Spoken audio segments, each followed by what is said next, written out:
Bonjour à tout le monde. Le titre du message aujourd'hui, c'est très simple, mais ça implique beaucoup. Sagesse et discernement. Je dois vous dire que sur le plan humain, il peut exister une certaine sagesse, c'est vrai, on le reconnaît. Mais ce dont je veux vous parler aujourd'hui, ce n'est pas de la sagesse humaine. C'est de la sagesse qui vient par l'Esprit de Dieu. Une sagesse qui n'est pas humaine, mais une sagesse qui est d'ordre divin. Et ce sont là, parmi les dons de Dieu, les dons les plus précieux à avoir et à développer. Et on les développe par la pratique. Et notre vie devient meilleure à ce moment-là et notre capacité à prendre de bonnes décisions s'améliore. Et Dieu nous donne dans sa parole tout ce dont nous avons besoin pour savoir comment obtenir cette sagesse-là, la sagesse divine, qui n'est pas de ce siècle, comme Paul parle, mais qui vient de Dieu, et comment l'appliquer, comment l'utiliser pour développer le caractère de Dieu. Et c'est vrai pour tous ceux et celles qui sont à l'Église du Dieu vivant. Ceux qui sont baptisés, comme ceux qui ne le sont pas encore. C'est le même principe, c'est le même chemin, parce que Dieu donne de son Saint-Esprit, de sa puissance, avec ceux qui l'appellent pour qu'ils soient en mesure de se mettre en marche et de comprendre son plan et d'être capable de voir la splendeur de ce qui s'en vient, malgré les temps difficiles qui sont là autour de nous et qui sont devant nous. C'est vrai pour ceux qui ne sont pas baptisés et c'est vrai pour ceux qui sont baptisés, que ce soit depuis une année, 5 années, 20 ou 30 ou 40, comme c'est le cas de certaines personnes au milieu de nous. Allez à Acte 5, verset 32. Acte 5, verset 32. Ici, je vous donne l'information de base en ce qui concerne l'acquisition de la sagesse qui est d'ordre spirituel et qu'on aura besoin de plus en plus dans les mois et dans les années qui sont juste devant nous. Comment obtenir cette sagesse et ce discernement spirituel? Acte 5, verset 32. Ici, on voit que l'apôtre Pierre, on peut commencer au verset 39, Pierre et les apôtres répondirent, « Il faut obéir à Dieu plutôt qu'aux hommes. Le Dieu de nos pères a ressuscité Jésus, que vous avez tué. » Il s'adressait aux Juifs, aux Israélites de son époque qui étaient autour d'eux, en le pendant au bois. Dieu l'a élevé par sa droite comme prince et sauveur pour donner à Israël la repentance et le pardon. Et c'est le chemin que chacun doit suivre lorsque Dieu l'appelle. Et ça ne doit jamais s'arrêter tant que le Christ ne sera pas revenu et tant que nous ne serons pas transformés en êtres spirituels, tant que nous ne naîtrons pas dans sa famille.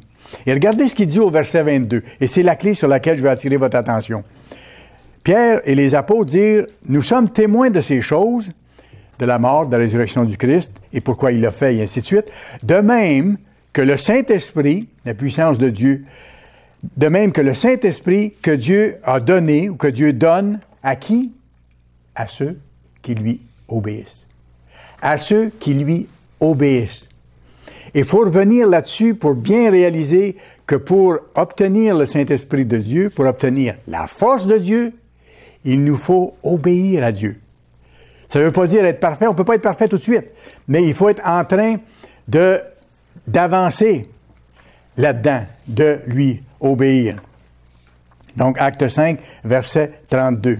Dieu donne son Saint-Esprit à ceux qui lui obéissent. Reportez-vous maintenant à 2 Timothée 1. On va voir d'autres choses en rapport avec ça, qui vont nous aider à comprendre davantage ce phénomène-là de la puissance de Dieu, que Dieu répand sur ceux qui cherchent à faire sa volonté, qui s'appliquent à développer de lui plaire. 2 Timothée, chapitre 1, et on va lire le verset 7. Paul dit à Timothée ici, « Car ce n'est pas un esprit de timidité ou de peur que Dieu nous a donné. Au contraire, son esprit nous remplit de quoi? » Et là, ça définit un peu ce qu'est le Saint-Esprit et quelles sont ses caractéristiques. Au contraire, son esprit nous remplit de force, premièrement, deuxièmement, d'amour, et troisièmement, de sagesse. Son esprit nous remplit de sagesse. Alors, voyez-vous, la sagesse dont je vous parle, elle vient de l'Esprit de Dieu. C'est pour ça que je vous ai dit dès le début du message que c'est un don qui nous vient de Dieu. ce n'est pas humainement qu'on peut arriver à cette sorte de sagesse-là dont je vous parle. Et ça prend une attitude de soumission envers Dieu pour que Dieu nous la donne. Et plus on met en pratique ses lois, plus on essaie de lui plaire, plus on marche avec lui, plus on lui fait confiance, plus on lui demande son aide, puis on en a besoin de son aide, hein? À tous les jours, puis à certaines journées encore plus que d'autres. Plus on lui demande son aide dans l'attitude de faire sa volonté, plus ça lui fait plaisir de nous répondre et de nous donner son Saint-Esprit pour que nous ayons force, amour et sagesse pour savoir quoi faire, comment réagir. Il y a un autre passage des Écritures qui confirme encore ce que je viens de vous dire, et très fortement. Allez dans Psaume chapitre 111. Psaume chapitre 111. Et si vous connaissez votre Bible depuis longtemps, peut-être vous pourriez même réciter ce verset-là. C'est un verset qu'on apprend par cœur. Le Psaume 111. Commençons au verset 1, tiens. C'est David qui parle. « Je louerai l'Éternel de tout mon cœur. » Voyez-vous, David ne faisait pas les choses à moitié. Et Dieu s'attend à ce que lorsqu'il nous révèle la splendeur de son plan, qu'il manifeste son amour envers nous en nous appelant, Dieu s'attend à ce qu'on le remercie de tout notre cœur. C'est pas quelque chose sans importance, là. Ça concerne non seulement notre vie maintenant, et une vie meilleure si on a la sagesse de Dieu, mais ça concerne une vie éternelle que Dieu veut nous donner pour qu'on soit heureux éternellement et qu'on ait cette immortalité que nous n'avons pas actuellement. Alors, je louerai l'Éternel de tout mon cœur, c'est ce que David dit, dans la réunion des hommes droits et dans l'assemblée. Les œuvres de l'Éternel sont grandes. Quand on découvre le plan de Dieu, on se rend compte à quel point la vie vaut la peine, parce qu'elle débouche sur un monde tout à fait différent de celui où nous vivons et qu'elle débouche sur un avenir inimaginablement grand, heureux, paisible, satisfaisant, où on pourra accomplir plein de choses, mais dans une relation familiale harmonieuse avec le Père, avec notre frère aîné Jésus-Christ et avec les autres membres de la famille de Dieu qui seront alors ressuscités et devenus des êtres spirituels, nés de nouveau dans la famille de Dieu. Les œuvres de l'Éternel sont grandes, recherchées par tous ceux qui les aiment. Et on apprend à les aimer. Plus on les découvre, plus on voit la grandeur de ce que Dieu fait, sa grandeur à lui, comment il nous aime, plus à ce moment-là, on les recherche, ces œuvres. Plus on cherche à lui plaire, plus on fait ça, plus Dieu nous donne son esprit d'amour, de force et de sagesse. Son œuvre n'est que splendeur, verset 3, et magnificence, et sa justice subsiste à jamais. Et la base de tout ça pour Dieu, c'est son caractère parfait, son caractère juste et saint, sa justice. C'est pour ça qu'il en parle de cette façon-là ici. Et le même David, qui écrit avec tellement d'enthousiasme les 3 premiers versets du psaume 111, regardez ce qu'il dit au verset 10, en nous indiquant d'où vient la sagesse dont nous avons besoin. Il dit au verset 10, « La crainte de l'Éternel », donc le respect de Dieu, le respect de ses voies, de ses lois. La crainte de l'Éternel est le commencement de la sagesse. Si on commence à avoir la sagesse, quand on commence à respecter les lois de Dieu, c'est parce que c'est pas une sagesse humaine, c'est une sagesse qui vient par l'observance des lois de Dieu, par le fait que Dieu nous donne à ce moment-là de son esprit. On a vu tantôt que Dieu donne son Saint-Esprit à ceux qui lui obéissent, donc à ceux qui le craignent. La crainte de l'Éternel est le commencement de la sagesse. Et dans la version Louis II, c'est écrit « Tous ceux qui l'observent ont une raison saine ». La traduction plus exacte de ceci, si vous allez dans les textes originaux ou même dans la version King James, ça dit ceci « A good understanding have all those who do his commandments ». C'est-à-dire, tous ceux qui mettent en pratique ses commandements ont une bonne compréhension, comprennent les choses, ont le discernement dont je vous parle. Et le discernement va exactement main dans la main avec la sagesse. Alors, si on reprend ça ici, ça dit la crainte de l'Éternel, un respect envers celui qui nous donne des lois pour être heureux, pour être en relation comme il se doit avec lui et avec les autres, pour accomplir son œuvre.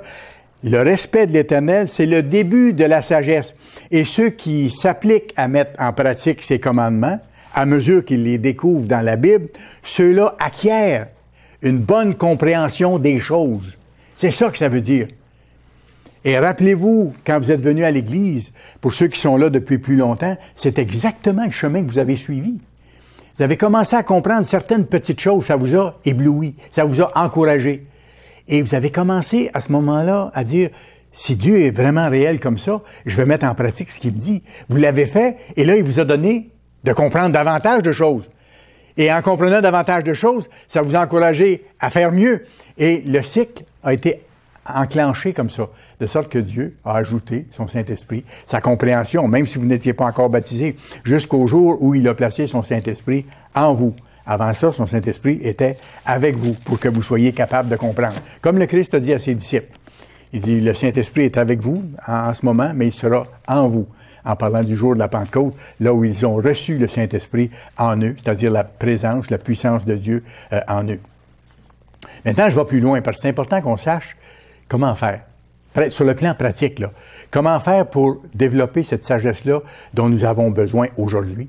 Et laissez-moi vous dire, dont nous aurons absolument, grandement besoin dans les mois et les brèves années qui viennent. Parce qu'il y aura beaucoup plus de turbulences autour. Et il faudra savoir comment agir. Et il faudra avoir la force de caractère qu'il faut. Et pour ça, il faut avoir la conviction qui va avec.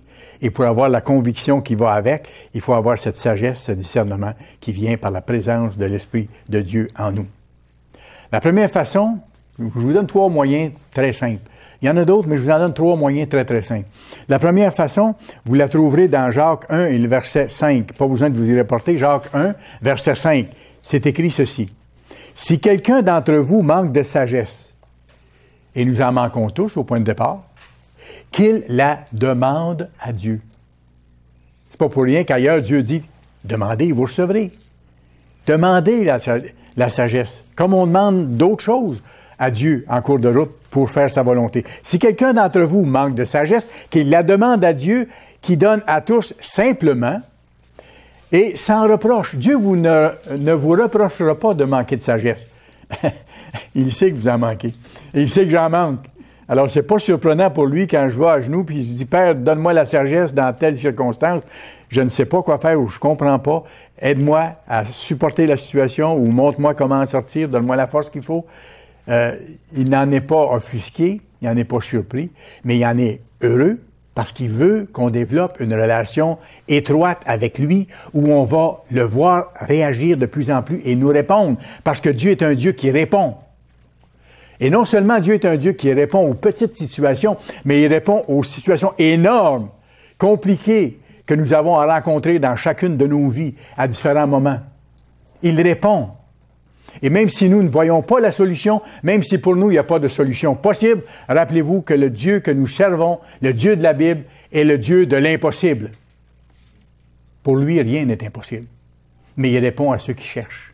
Et il répond à ceux qui le cherchent de tout cœur. Alors la première façon d'avoir cette sagesse, c'est de la demander. Première chose.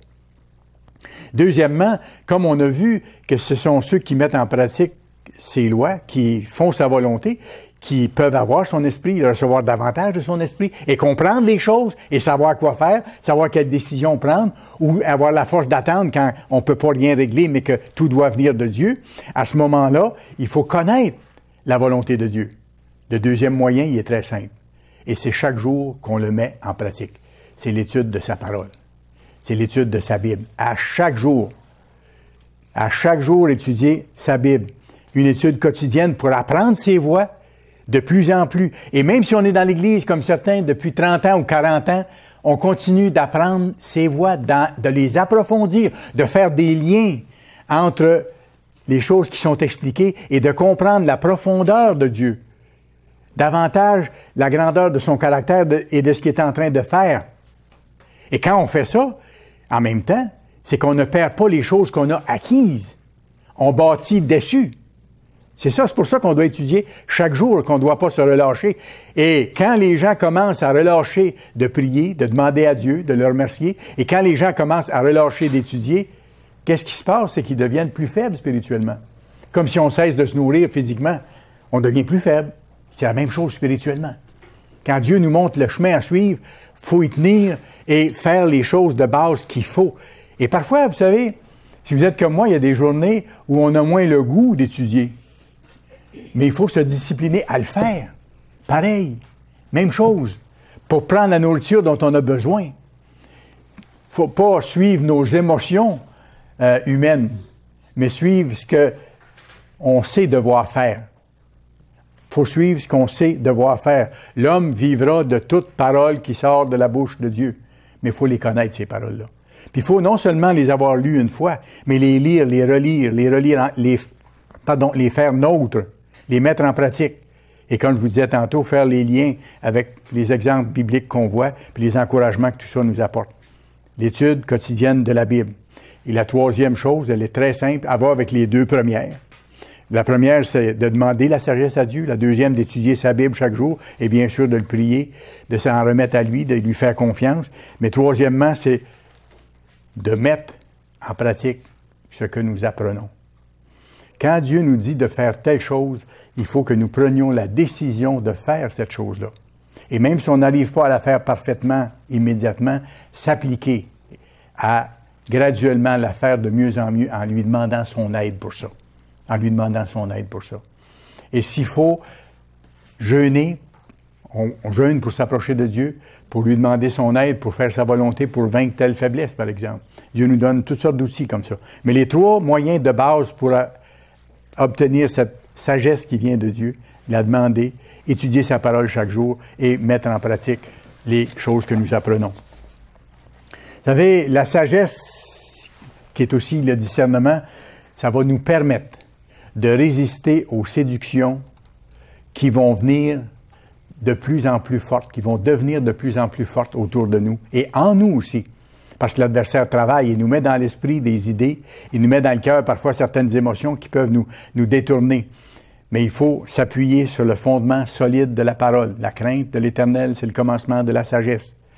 Et ceux qui mettent en pratique ces commandements ont la bonne compréhension des choses. Vous savez, il y a plusieurs sortes de séductions qui peuvent nous amener en dehors du chemin de la vie éternelle. Et je vais vous en parler de quelques-unes aujourd'hui, juste pour vous amener à réfléchir, et moi aussi, pour qu'on soit solide sur nos deux pieds et qu'on soit solide dans notre relation avec Dieu, pour être capable de passer à travers des choses qui s'en viennent. La première séduction dont je veux vous parler, c'est la séduction religieuse. Séduction religieuse. Vous savez, on entend parler de plus en plus de religion dans le monde. Et le siècle où nous sommes, c'est un siècle qui voit éclore les guerres de religion de plus en plus. On le voit dans différents pays. Les questions liées à des principes religieux de part et d'autre. Et ça occupe le terrain, hein? On voit ici, même au Québec, avec la question des accommodements raisonnables, la question de la loi sur la laïcité ou ces choses-là, les aspects religieux sont en train de prendre le terrain un peu partout. C'est pas pour rien. C'est pas pour rien. Parce que tout ça amène énormément de confusion en ce qui concerne le monde de la religion. Et il y a de plus en plus de faux enseignants. Il y a de plus en plus de religions qui enseignent soit carrément le mensonge, dans certains cas, ou soit des demi-vérités. Mais une demi-vérité, ça a à peu près la valeur d'un mensonge. C'est comme si vous prenez un verre de jus d'orange. Si c'est juste du jus d'orange, c'est la vérité, c'est parfait. Mais si vous mettez la moitié d'arsenic dedans, ou de poison, puis la moitié de jus d'orange, c'est moitié-moitié. Vous dites, non, c'est pas complètement poison. Non, mais si vous le prenez, vous allez mourir quand même. Parce que ça a beau être moitié-moitié, c'est que ce n'est plus la vérité. Dès que ce n'est plus la vérité, à ce moment-là, on est en danger.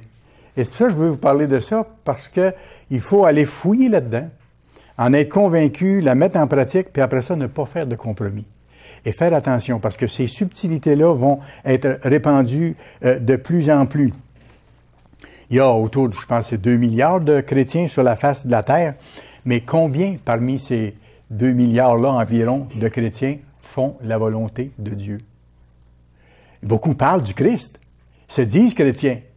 C'est facile de parler du Christ et dire le Christ a fait des miracles, le Christ a été gentil, le Christ a fait ci, le Christ a fait ça, je suis chrétien, j'aime Dieu, je donne mon cœur à Dieu et je suis en bonne condition avec Dieu. Mais qu'est-ce que le Christ a dit? Qui va entrer dans le royaume de Dieu? C'est pas celui qui dit Seigneur, Seigneur, mais celui qui fait la volonté de mon Père. Et la volonté de mon Père, elle est écrite ici, dans le livre. Alors c'est pour ça que je vous dis, il y a des millions et même des milliards de de chrétiens, environ 2 milliards, qui pensent sincèrement à être chrétiens, mais qui ne font pas la volonté de Dieu. Donc, ils n'entrent pas dans cette définition du Christ qui dit celui qui est chrétien vraiment, que mon Père aime et qui va entrer dans le royaume, c'est celui qui fait la volonté de mon Père. Dans le fond, c'est assez simple. Le chemin que Dieu nous donne à suivre, il n'est pas compliqué. Il est simple. Et quand on va voir dans les textes, on découvre exactement ce qui nous a été enseigné. Comme par exemple que la récompense de ceux qui sont fidèles au Christ dans la façon de vivre, c'est pas d'aller au ciel avec rien à faire durant toute l'éternité, mais que c'est sur la terre que le royaume sera établi. Parce que le Christ va revenir sur la terre. C'est ce qui a été enseigné. C'est ce que le Christ a promis. Alors, voyez-vous, tous ces gens qui croient sincèrement qu'ils vont aller au ciel ou que leurs êtres chers qui sont décédés et qui étaient des gens qui commettaient beaucoup de cruauté ou tout ça, sont en enfer pour l'éternité, c'est faux, il n'y a pas d'enfer. L'enfer n'existe pas. L'enfer a été inventé par un auteur italien, Dante Alighieri, qui a imaginé un scénario de la sorte et ensuite les grandes religions l'ont pris et ont adapté ces choses-là. Il n'y a pas de ciel pour récompense et il n'y a pas d'enfer pour punition éternelle, de souffrance éternelle. Comme si Dieu prenait plaisir après ça à voir souffrir des gens éternellement. C'est pas Dieu. On sait que, de par la Bible, que ceux qui vont refuser à un moment donné de se convertir, quand ils auront toute la chance, les gens ne sont pas tous appelés pour l'instant. Il y a juste un petit troupeau qui est appelé. Mais quand les gens seront appelés, s'ils refusent de se conformer à ce que Dieu demande, ou s'ils rejettent Dieu volontairement, à ce moment-là, Dieu, dans son amour, va simplement les détruire éternellement. Ils ne souffriront pas éternellement. C'est le contraire de ce que les gens ont appris. Les gens ont appris, par exemple, à prier les morts. Et les gens y croient sincèrement. Ils pensent que les morts, parfois, leur répondent. Alors que la Bible dit clairement qu'il n'y a ni pensée, ni œuvre, ni sentiment, ni rien dans le séjour des morts. Pourquoi? Parce que c'est un sommeil. Paul parle du sommeil de la mort. Pourquoi il y aurait une résurrection si les gens ne sont pas morts? Si les gens vivent quelque part ailleurs et qui sont dans une bonne condition, pourquoi ils reviendraient prendre un corps? Ça n'a pas de sens. Alors que la Bible fait un sens. La parole de Dieu, elle est juste. Dieu va ramener à la vie tous ceux qui ont vécu dans le passé, et ils auront, à tour de rôle, leur chance de comprendre les vérités bibliques qui vous sont montrées aujourd'hui par les serviteurs de Dieu. C'est ça. C'est ça. Alors, les gens croient ça honnêtement, sincèrement, mais ils sont induits en erreur. Parce qu'il y a une grande séduction qui s'étend sur la face de la planète et qui va s'étendre encore davantage qu'elle l'est maintenant. Nous, on a, heureusement, une grille de discernement. Ça ici. La parole de Dieu. Ça, c'est la grille de sagesse et de discernement pour savoir quelle est la vérité. Et j'ai aimé ça parce qu'on a déjà fait un petit sondage auprès des membres de l'Église pour leur demander pourquoi est-ce qu'ils étaient venus à l'Église du Dieu vivant? Qu'est-ce qui les avait attirés? Et plusieurs ont répondu, je me rappelle, la découverte de la vérité. Ils cherchaient ce qui est vrai. C'est quoi qui est vrai? Qu'est-ce qui arrive après la mort?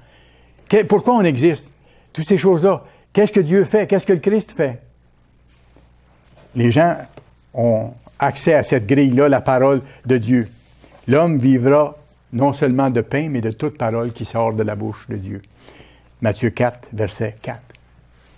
Et c'est pour ça que dans la parole de Dieu, on trouve exactement quoi faire, quoi observer. Si on va, par exemple, dans Ézéchiel 31, vous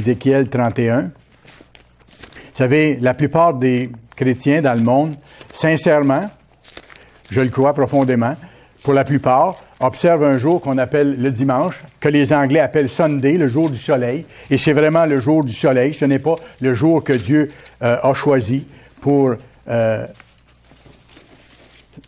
mettre à part. Exode 31. Exode 31. Dès le début de la Bible. Vous savez, c'est pas surprenant. C'est Dieu qui détermine quel jour on doit observer. Aujourd'hui, nous, ici, nous observons le sabbat, le samedi. Pourquoi? Parce que Dieu a dit que c'était le 7e jour de la semaine que nous devions observer. C'est lui qui l'a établi. Et Dieu a bien dit dans sa parole, vous n'ajouterez rien et vous ne retrancherez rien à ma parole. Mais les religions du monde ont choisi de changer les choses, se sont arrogés l'autorité d'être capables de le faire, selon eux.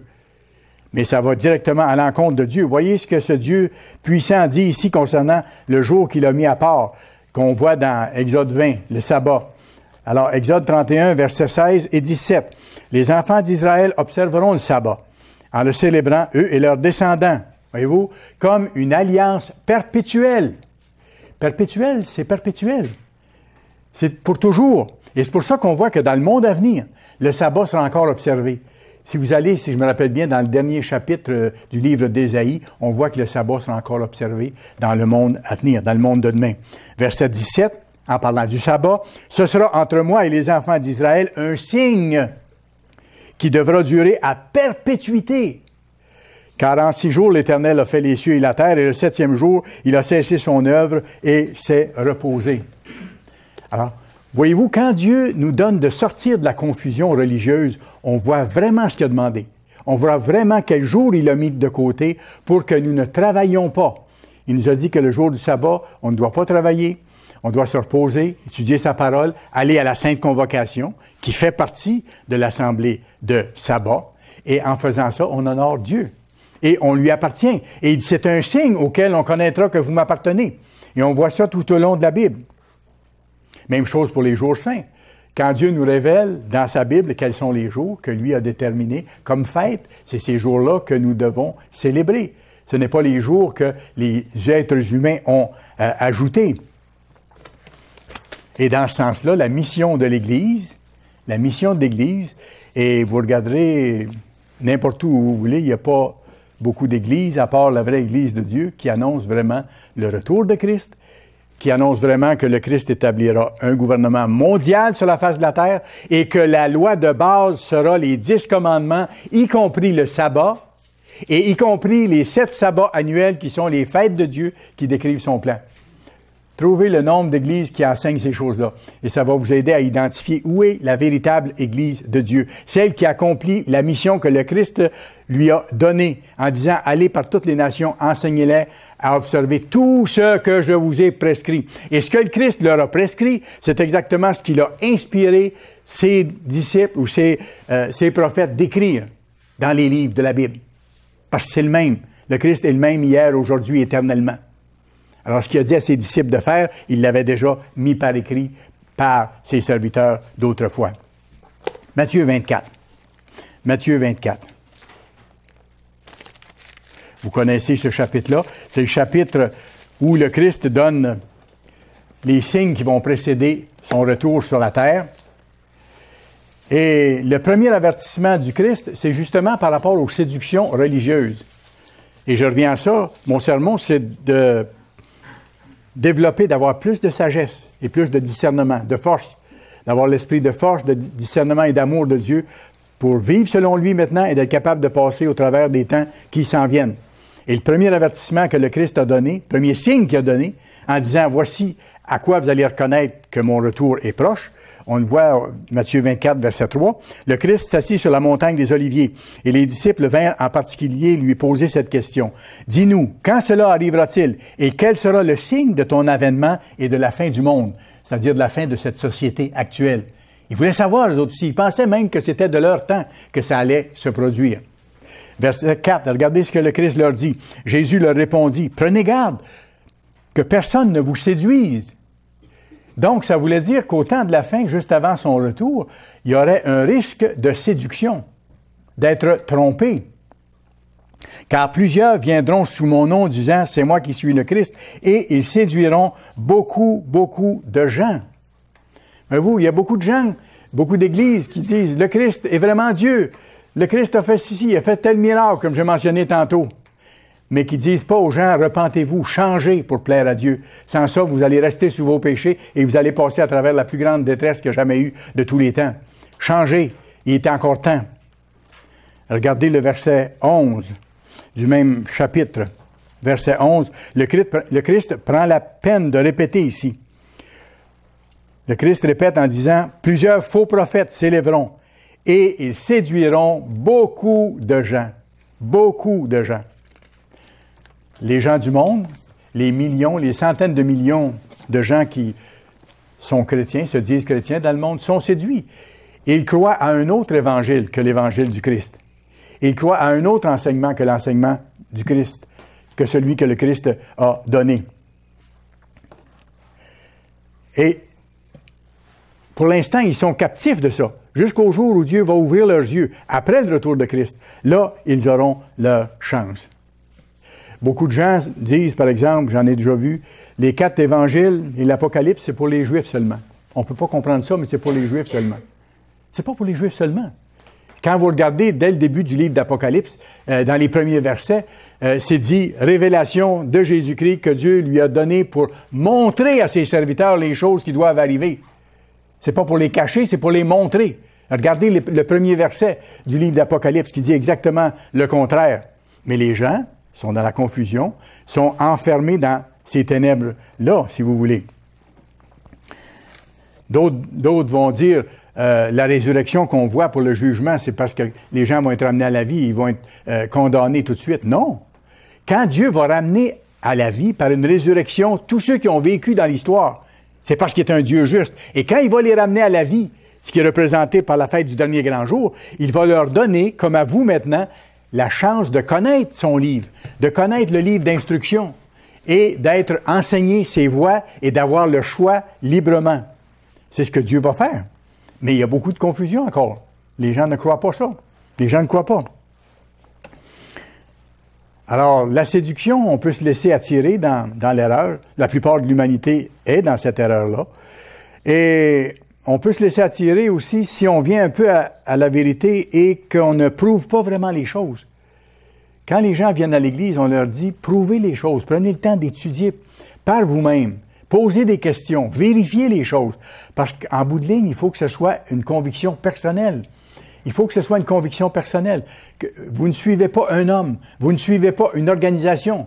Bien sûr, si cet homme-là, ces hommes-là, ou cette organisation-là prêche exactement la Bible et que vous le prouvez, à ce moment-là, vous pouvez aller dans cette direction-là. Mais c'est la Bible qu'on suit. Et les ministres de l'Église de Dieu ont cette responsabilité d'enseigner ce qui est écrit dans la Bible, de ne rien ajouter et de ne rien retrancher. Mais il y a un autre danger pour ceux qui sont dans l'Église, même depuis longtemps, c'est de cesser de pratiquer les choses avec cœur, de cesser de mettre en pratique ce qu'on sait être juste, ou de ralentir sur le fait de faire attention pour nous améliorer dans tous les aspects de notre vie, notre façon de parler aux autres, notre façon de les considérer. Est-ce que j'ai un esprit de service ou non? Ne pas médire, ne pas faire circuler de rumeurs, encourager les autres. Ce genre de choses-là, c'est tous les aspects de notre vie qui sont impliqués là-dedans. Et il nous faut chaque jour être conscient qui on est, être conscient de quel Dieu nous servons, et être conscient qu'on est en préparation pour bientôt enseigner au reste de l'humanité les choses que nous avons à mettre en pratique maintenant. C'est ça. C'est pour ça que Dieu nous donne de vivre ces choses-là et il nous demande de les mettre en pratique. Et l'usure du temps est dangereuse dans ce sens-là. Si on se laisse aller à diminuer, c'est comme quelqu'un qui s'endort un peu, là. Vous savez, il commence à somnoler un peu, et puis il voit moins ce qui se passe autour, et puis il finit par s'endormir. Il n'est plus là. Mais parfois, le temps est passé, ou il n'a pas été capable de réagir à temps lorsqu'il devait réagir. Et c'est exactement la même chose sur le plan spirituel. C'est exactement ce qu'on retrouve dans Matthieu 25, dans la parabole des vierges folles et des vierges sages. Ces deux groupes de vierges sont des membres de l'Église de Dieu. Certaines s'endorment, ne font pas ce qu'il faut avec ce qu'ils savent, alors que d'autres sont zélés, malgré leur faiblesse, mais vont de l'avant et demandent à Dieu, lui demandent sa sagesse, mettent ça en pratique dans leur vie le plus possible chaque jour, supplient Dieu de les aider. Écoutez, qu'est-ce qu'il y a de plus important dans nos vies que ça, après que Dieu nous a appelés? Notre vie éternelle est en jeu, et même notre vie physique, d'une certaine façon. La qualité de notre vie physique. Et tout est là. Tout est là. Dieu nous a tout donné, il nous donne tous les moyens pour y arriver. Mais si on cesse de pratiquer, qu'on commence à négliger de mettre en pratique les choses, ou de ne pas être conscient qu'on doit continuer à améliorer notre caractère pour devenir comme le Christ, la Bible dit revêter le Christ, hein? Revêter sa façon de penser, sa façon de voir, sa façon d'agir. Si on diminue de faire ça, qu'est-ce qui arrive? C'est que la connaissance commence à s'en aller. La compréhension commence à s'en aller. La sagesse s'en va. Le discernement s'en va. On voit moins clair. Et moins on voit clair, moins on perçoit de choses et moins on est encouragé. Et moins Dieu répond aux prières. Parce qu'on n'est plus avec lui vraiment. Matthieu 24. Matthieu 24, c'est le chapitre où on se trouve. Le Christ donne d'autres informations à ses appelés, parce qu'il s'adressait aux gens de l'Église à ce moment-là, à ses disciples. Et il s'adresse à nous aujourd'hui. Écoutez, Dieu leur dit, c'est le Christ qui parle, de discerner les temps où ils sont, discerner les temps où ils étaient. Et nous devons apprendre à discerner les temps où nous sommes. Gardez votre place dans Matthieu 24. Allons à Matthieu 16, versets 1 à 3. Matthieu 16, versets 1 à 3. Les pharisiens et les sadducéens abordèrent Jésus, et pour l'éprouver, lui demandèrent de leur faire voir un signe venant du ciel. Le Christ avait fait tellement de miracles jusque-là, et là, eux arrivent et disent, « Donne-nous un signe qui vienne du ciel pour nous montrer que tu es vraiment Dieu. » Jésus leur répondit, « Le soir, vous dites, il fera beau, car le ciel est rouge. Et le matin, il y aura de l'orage aujourd'hui, car le ciel est d'un rouge sombre. Vous savez discerner l'aspect du ciel, et vous ne pouvez discerner les signes des temps. » Vous ne pouvez discerner les signes des temps. Et s'il y en a qui devaient être capables de discerner les signes des temps à ce moment-là, c'est eux, les pharisiens, ceux qui devaient s'occuper de la loi de Dieu, des textes. Ils connaissaient les textes. Et dans les textes qu'ils connaissaient à au moins 200 reprises, il est annoncé que le Christ allait venir, qu'il allait effectuer de nombreux miracles, qu'il allait être mis à mort, qu'il allait ressusciter. Toutes ces choses-là étaient annoncées d'avance dans ces textes-là. Le Christ est en train de leur dire, c'était écrit, vous le saviez et vous n'avez pas reconnu les temps où vous vivez. Est-ce que le Christ va dire la même chose de moi ou de vous dans les temps où nous vivons, alors que les prophéties se réalisent sous nos yeux? Si on n'est pas prêt parce qu'on a négligé un si grand salut ou qu'on n'a pas mis notre cœur à vraiment servir Dieu, à apprendre sa parole et à en vivre, est-ce qu'il ne pourra pas nous dire, vous n'avez pas eu la sagesse et le discernement, vous ne m'avez pas demandé mon aide pour changer, pour vous préparer. Matthieu 24, verset 32. Matthieu 24 et le verset 32. Instruisez-vous par une comparaison tirée du figuier. Dès que ses branches deviennent tendres et que ses feuilles poussent, vous savez que l'été est proche. Ici au Québec, on dirait, dès que vous voyez les petites feuilles dans les trembles, je pense que c'est les premières feuilles qui sortent, je pense, au printemps, c'est ça. Hein? Dès qu'on voit la petite verdure apparaître au bout, les bourgeons commencer à colorer le bout des brindilles dans les arbres, on sait que le printemps est proche. Alors eux, ici, le Christ leur dit, dès que ces branches deviennent tendres et que les feuilles poussent, vous savez que l'été est proche. De même, quand vous verrez ces choses arriver, tout ce qu'il vient de leur dire, sachez que le Fils de l'homme est proche à la porte, dont la principale chose, la grande confusion religieuse, l'importance accordée aux religions, les luttes de religion et tout ce qui s'ensuit. Je vous le dis en vérité, cette génération, ce groupe-là ne passera pas que tout cela n'arrive. Le ciel et la terre passeront, mais mes paroles ne passeront pas. Et c'est ce qui se passe sur la terre actuellement. Plus on approche de la fin de cette société, plus on voit les prophéties se réaliser. Vous le savez, vous lisez les journaux comme moi. Je ne lis pas beaucoup de journaux, mais j'essaie de suivre quelques journaux qui peuvent avoir une certaine valeur en ce qui concerne l'information ou certains bulletins de nouvelles. Mais on dirait que les titres des journaux ou les titres des manchettes des bulletins télévisés, ça sort directement de la Bible. On est rendu à cette époque-là. On peut nous le vérifier. Eux qui lisaient ces choses-là il y a 500 ans ne pouvaient pas le voir comme nous on le voit maintenant. Ils ne voyaient pas les bouleversements du climat comme nous on les voit, par exemple, actuellement. Est-ce qu'on reconnaît les signes des temps? Pas juste pour dire, « Ah, je suis content, je sais qu'on est proche de la fin parce que les signes sont là, mais que je ne me prépare pas. » À ce moment-là, c'est comme si je ne le savais pas. On est responsable de ce que nous savons. Vous voyez en même temps, dans certaines régions du monde actuellement, notamment en France, depuis quelques semaines, plusieurs semaines, des inondations surprises qui dévastent énormément d'endroits. La mer qui déborde sur les côtes, qui rentre dans les maisons, qui détruit les commerces et des grandes parties de villes. Des inondations dévastatrices. Et ailleurs, de grandes sécheresses, en même temps. Il y a quelques heures, le gouverneur de la Californie a décrété l'état d'urgence à cause de la sécheresse à ce temps-ci de l'année. Une sécheresse qui dit ne pas avoir été notée depuis 100 ans.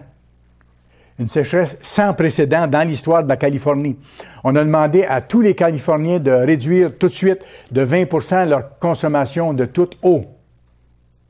Le taux d'humidité dans l'air est de moins de 10 et le degré de chaleur en Fahrenheit est au plus de 85 degrés Fahrenheit le jour. Alors, ça vous donne une idée. Et là, il y a des feux de forêt et tout ça. Mais ce n'est pas fini. Et du côté de l'Australie, c'est la même chose. Il y a des centaines de feux de forêt en marche actuellement et ils ont connu la période la plus chaude de leur histoire depuis les derniers mois. Ce sont des choses qui sortent littéralement des prophéties bibliques.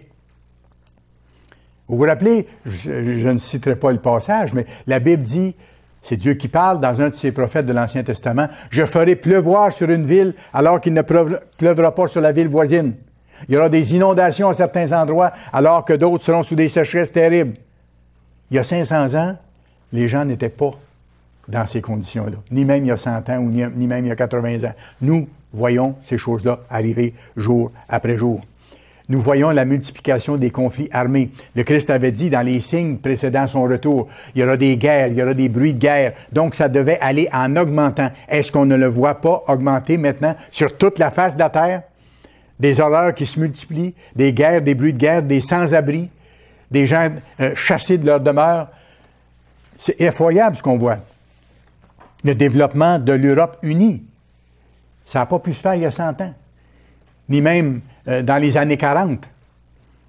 Malgré que M. Armstrong, qui était en charge de l'Église de Dieu à ce moment-là, a dit « l'Allemagne va se relever après la Deuxième Guerre mondiale », de sa déchéance et un jour elle va occuper la prédominance en Allemagne, non seulement en Allemagne, mais sur le territoire européen et ce sera la bête en action, la dernière résurrection de l'Empire romain et ce sera appuyé par une grande puissance religieuse.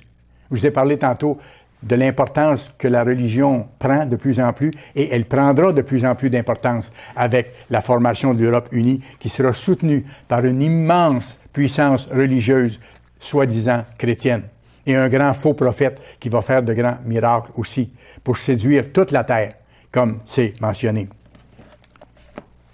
Jérusalem qui devient point chaud de plus en plus sur la face de la terre. Ça donne à réfléchir. Vous savez, en même temps, ça donne une assurance aussi, dans le sens que la petite Église de Dieu enseigne ces mêmes choses-là depuis des années.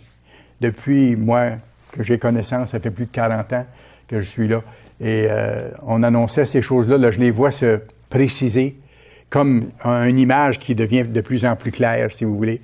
Et M. Armstrong l'annonçait depuis longtemps. Et on voit ces choses-là arriver. Ça nous montre que Dieu a des serviteurs sur la face de la terre et qu'il se sert de ces serviteurs-là pour avertir d'avance les gens, alors que ces choses-là ne sont pas encore arrivées. Quand M. Armstrong a dit que l'Allemagne se relèverait, elle était en ruine. Il n'y avait aucun signe sur le plan humain, selon la sagesse humaine, qui permettait de croire que l'Allemagne se relèverait un jour à un tel point qu'elle occuperait la direction de l'Europe unie et qu'elle engendrerait la Troisième Guerre mondiale, ce qui s'en vient. Pourtant, M. Armstrong l'a bel et bien dit. On s'est moqué de lui dans plusieurs cercles. Il y a juste un journaliste aux États-Unis qui a rappelé les choses quand le mur de Berlin est tombé. Il a dit, il y a un homme sur la Terre qui avait annoncé la chute du mur de Berlin. C'est M. Herbert W. Armstrong. Ça, c'est un serviteur de Dieu. Ça, c'est un serviteur de Dieu. Et M. Roderick C. Meredith, c'est lui qui a succédé à M. Armstrong. Il a été ordonné d'ailleurs évangéliste par M. Armstrong. Et il continue le même travail. Et si vous remarquez, il parle avec la même force et avec le même zèle aussi. Même malgré son âge avancé, malgré sa maladie, malgré les souffrances dans sa vie de toutes sortes, dont la perte de son épouse récemment, il continue comme une locomotive parce que lui, sa vie a été consacrée à Dieu. Il est conscient de qui il est conscient de qui Dieu est et de l'œuvre que nous avons à terminer avant que vienne la famine de la parole. Parce qu'on sait que la Bible annonce qu'un jour, nous ne pourrons plus prêcher la parole de Dieu. Ce sera terminé. Ce ne sera pas longtemps avant le retour de Christ. Vous irez voir dans Amos 3, verset 7, « L'Éternel ne fait rien sans avoir révélé son secret à ses serviteurs, les prophètes. » Sans avoir révélé ses secrets à ses serviteurs, les prophètes. Ces serviteurs ne sont rien. Nous ne sommes rien. Nous sommes des êtres humains. Mais on voit par les fruits que l'Église de Dieu porte, parce qu'elle a annoncé dans le passé et qui s'est réalisé que où sont ces serviteurs de Dieu et qu'est-ce qu'ils font comme travail. Alors, la première séduction, c'est la séduction religieuse. J'englobe ça maintenant. J'en ai parlé rapidement et ça va aller en s'augmentant. La deuxième séduction, c'est celle de la société autour de nous.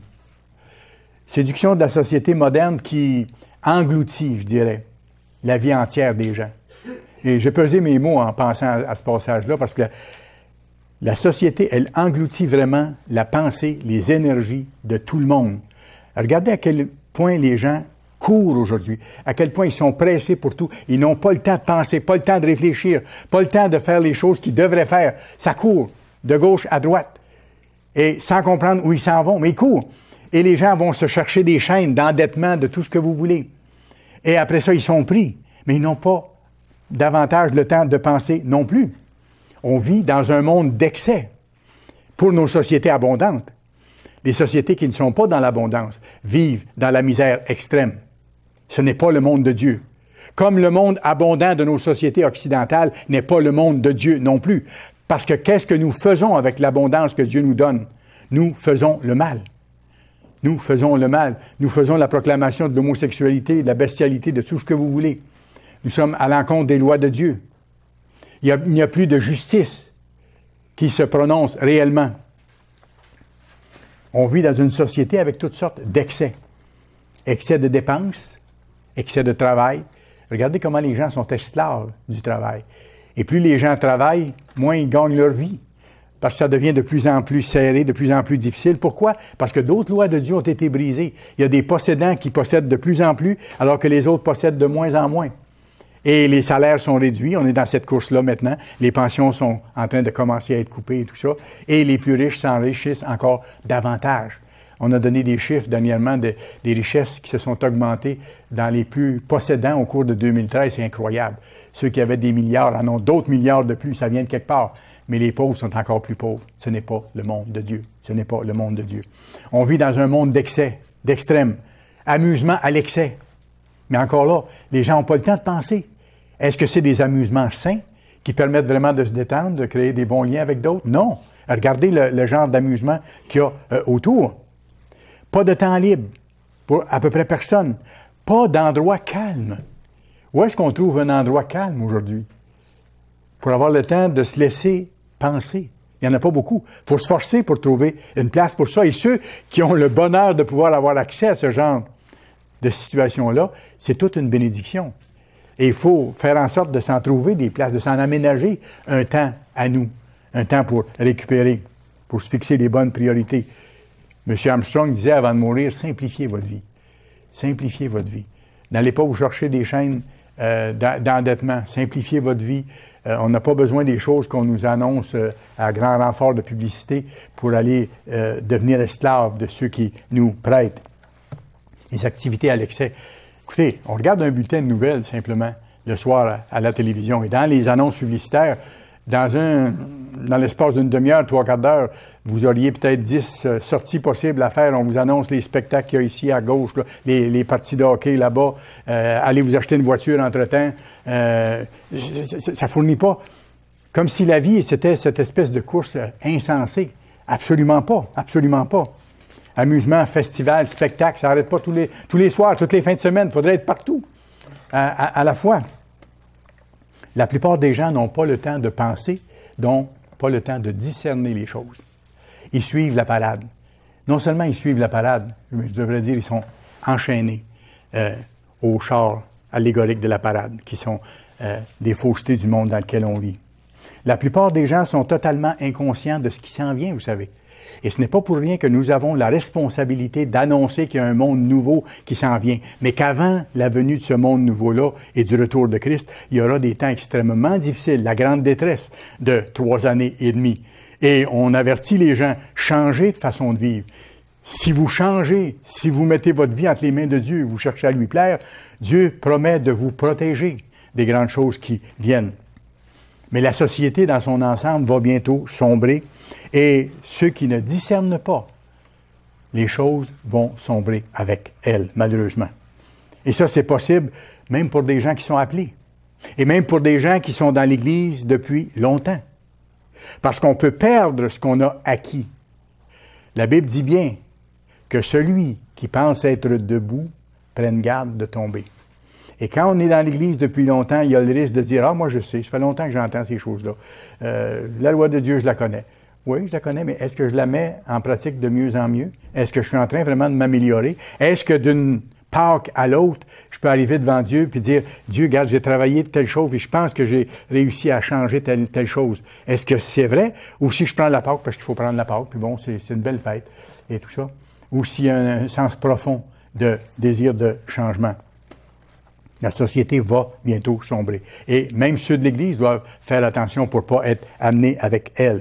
Parce qu'on risque d'atteindre, comment je dirais, un certain plateau de sensibilité par rapport aux événements tragiques qui arrivent autour aussi. Vous savez, quand ça fait longtemps qu'il y a des événements tragiques qui se produisent, les gens, le cerveau humain a tendance à croire que c'est comme si c'était la normale des choses, comme si c'était pas aussi terrible. Un phénomène que j'appellerais d'habituation et qui est dû souvent à l'usure du temps.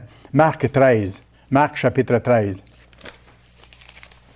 Marc chapitre 13 et le verset 35.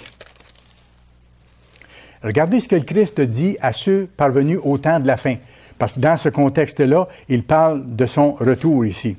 « Veuillez donc, car vous ne savez pas quand viendra le Maître. » On ne sait pas le moment exact.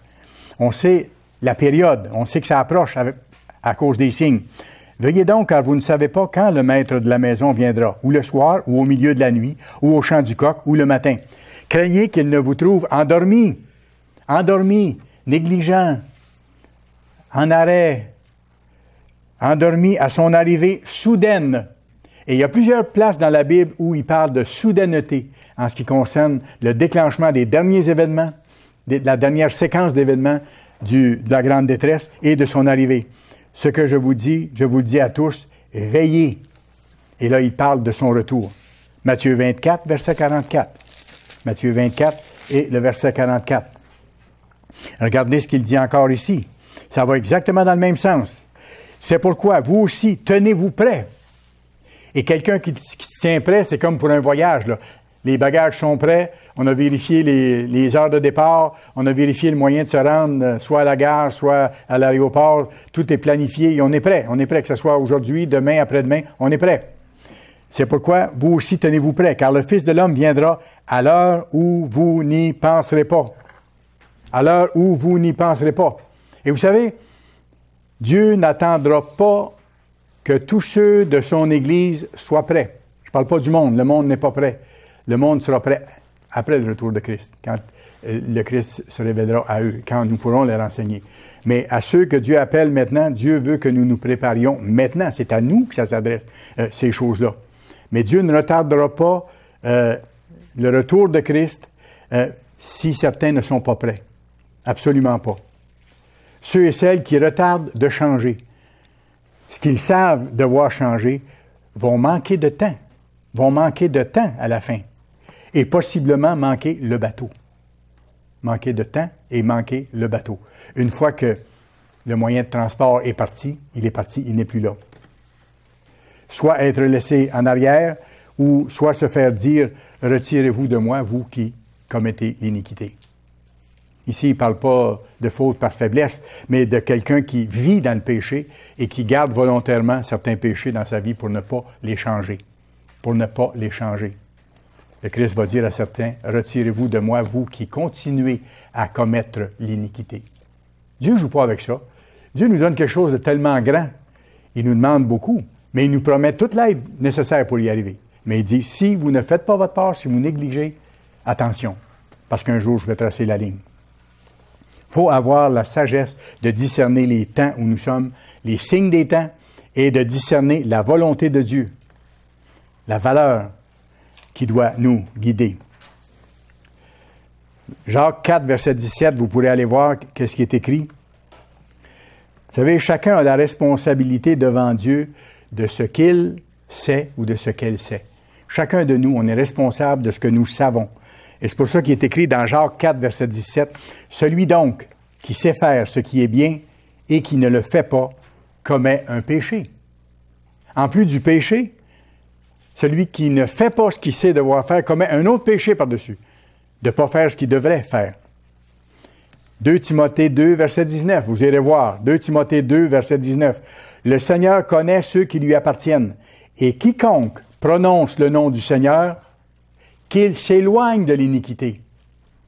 Voyez-vous, il ne s'agit pas simplement de parler du Christ ou de savoir qu'on a lu à son sujet ou qu'on fait un certain nombre de choses. Il faut s'éloigner de tout ce qui est contraire à sa loi, s'appliquer à le faire, même si on n'arrive pas à le faire tout d'un coup.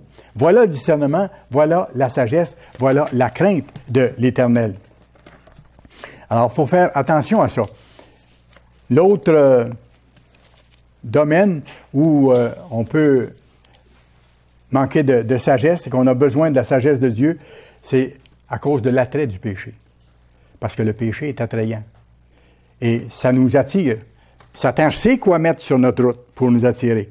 Mais notre nature humaine sait ce qu'elle aime aussi, même si c'est contraire à la loi de Dieu. Et parfois, Satan, l'adversaire, sachant nos faiblesses très bien, va nous présenter sur un plateau d'argent, même après un certain nombre d'années qu'on a pensé avoir réglé tel problème, va nous ramener les choses qu'on aime dans une circonstance qui serait facile de tomber.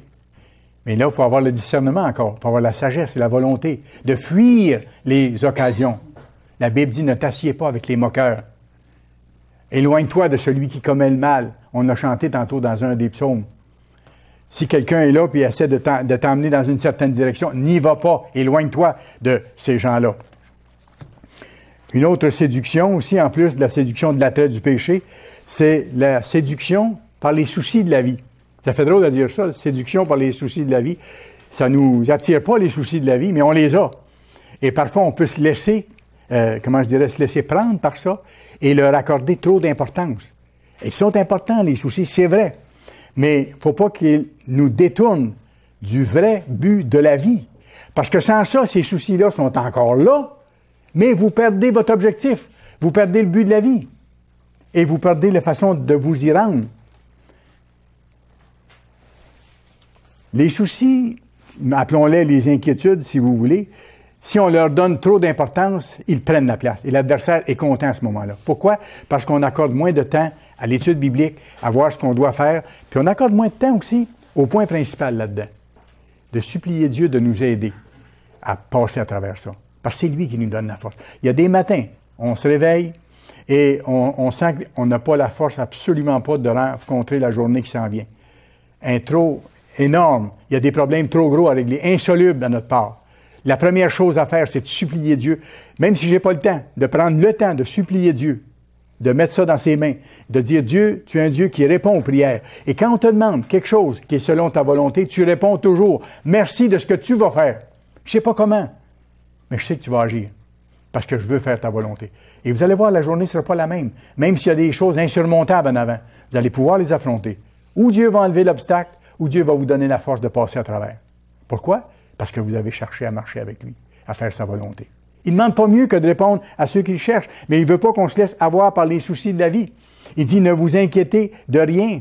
Cherchez d'abord le royaume et sa justice. Matthieu 6, verset 33. Cherchez d'abord le royaume de Dieu et sa justice, et le reste vous sera donné par surcroît. L'autre encouragement qu'on a, on le trouve dans 1 Pierre 5, verset 7, où c'est écrit, déchargez-vous sur le Christ de tous vos soucis. De tous vos soucis. Vous lui remettez dans ses mains. Mais comme disait tellement clairement M. Appartient, quand vous vous relevez de votre prière, vous ne les reprenez pas dans vos mains, les soucis, pour continuer à les mijoter. Vous les avez mis dans les mains du Christ. Faites-lui confiance. Laissez-lui. Faites votre part, par exemple. Allez faire votre étude. Dites merci de ce qu'il va faire. Puis pratiquez les choses que vous avez à pratiquer. Et vous allez voir les choses se réaliser devant vous. Pas par votre force, mais par la force de Dieu. Absolument. Un autre genre de séduction, rapidement, séduction par soi-même. Et c'est subtil. Être séduit par soi-même, ça fait drôle de dire ça, mais c'est réel. Parce que la Bible dit dans Jérémie 17, verset 9, Jérémie 17, verset 9, que notre cœur humain est tortueux par-dessus tout. Il dit, qui peut le connaître?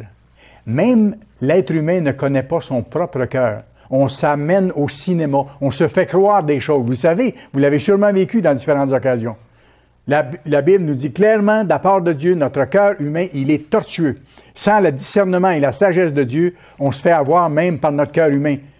On se plaît à croire certaines choses. On refuse de changer, par exemple, un aspect mauvais de notre vie en pensant que Dieu est content parce que nous faisons plusieurs bonnes choses à côté. Donc, vu que je fais plusieurs bonnes choses, même si je ne mets pas cela en pratique, Dieu va comprendre. Ça, c'est le cœur tortueux. Parce que Dieu dit que on amène toute pensée captive à Christ. C'est dans tous les aspects de notre vie qu'on doit chercher à lui plaire. 1 Jean 1, verset 7 à 9. 1 Jean 1, verset 7 à 9. C'est important, je pense qu'on passe là, 1 Jean 1 et le verset 7 à 9. Mais si nous marchons dans la lumière, donc dans les voies de Dieu, le Christ a dit, je suis la lumière du monde, comme il est lui-même dans la lumière, nous sommes mutuellement en communion. Donc, nous sommes unis à Dieu si on marche selon les voies de Dieu. On est unis avec lui. Et le sang de Jésus, son Fils, nous purifie de tout péché. Pourquoi il ajoute ça après? Parce que même en faisant ça, on n'est pas encore parfait. Et il nous arrive de transgresser, de pécher. Et quand il nous arrive de pécher et qu'on se repent sincèrement en prenant la détermination, en étant déterminé de ne plus recommencer, il dit, il nous purifie dans ce temps-là de tout péché. Mais on continue à marcher dans la lumière. Si nous disons que nous n'avons pas de péché, ou si on dit, par exemple, j'obéis à Dieu dans tellement de domaines, même si dans celui-là, je m'en permets un peu, c'est pas grave, Dieu va comprendre. Non, ça marche pas comme ça. Ça marche pas comme ça. Il dit, si nous disons que nous n'avons pas de péché, dans un domaine, par exemple, nous nous séduisons nous-mêmes, le cœur tortueux, et la vérité n'est point en nous. Si nous confessons nos péchés, par exemple, si on les reconnaît, il est fidèle et juste pour nous les pardonner et pour nous purifier de toute iniquité. C'est fort, c'est fort. Dieu est bon, Dieu est patient, il nous montre le chemin à suivre, puis il nous encourage. Écoutez, il y a des écrivains qui ont parlé justement du cœur tortueux de l'homme, mais dans leurs mots à eux autres. Un dont vous avez peut-être lu certains écrits, c'est Dostoïevski, un écrivain russe. Il a écrit ceci. « Se mentir à soi-même est plus profondément ancré en nous que de mentir aux autres. » Se mentir à soi-même est plus profondément ancré en nous que de mentir aux autres. Autrement dit, se faire croire des choses. On est prêt à se faire croire, à croire les choses qu'on veut bien se faire croire. Dieu accepte que je ne fasse pas telle chose comme il faut parce que j'en fais un certain nombre correct. Voyez-vous? Alors ça, c'est une entourloupette. C'est un mot québécois, ça, là. C'est une entourloupette du cœur humain qui nous amène à une fausseté. Vous avez le fameux Léonard de Vinci qui en a parlé aussi. Vous savez ce qu'il a dit? Il dit « La plus grande séduction dont souffrent les humains vient de leurs propres opinions. »